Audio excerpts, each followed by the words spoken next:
হলো উহুদ পাহাড়। উহুদ পাহাড় হচ্ছে 7 থেকে 8 কিলোমিটার লম্বা। 7 থেকে উহুদ পাহাড়, জি। ওখান থেকে শুরু এদিকে চলে গেছে, ওই যে জেনফার বলছিলাম না, জেনফার এদিকে চলে গেছে। 7 থেকে 8 কিলোমিটার উহুদ পাহাড় লম্বা এবং 3 থেকে 4 কিলোমিটার চওড়া। বুঝতে পারছেন?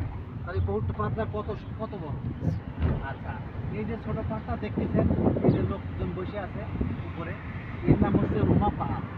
আল্লাহ নবী ওই সময় যাদেরকে টেলিং দিছিল, তীরন্দাজদের এখানে খাড়া করছিল যে তোমরা এখানে থাকবে, এখান থেকে কোনো জায়গায় যাবে না। আমি মোহাম্মদ সাল্লাহ সাল্লাম যত সময় তোমাদের না বলবো এদিকে আসো, তত সময় তোমরা এখান থেকে লড়বে না।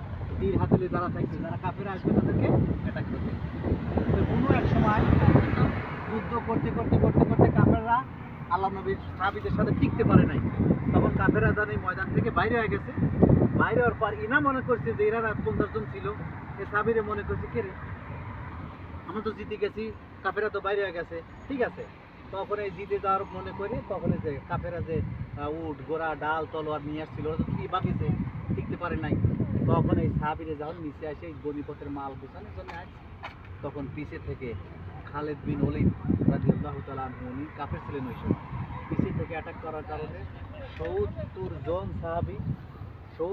জন সাহাবী এখানে শহীদ হয়েছে। ওই মসজিদের ওই সাইডে কবরস্থান আছে, এখানে নামাজ নাই, কবরস্থান আছে ওখানে।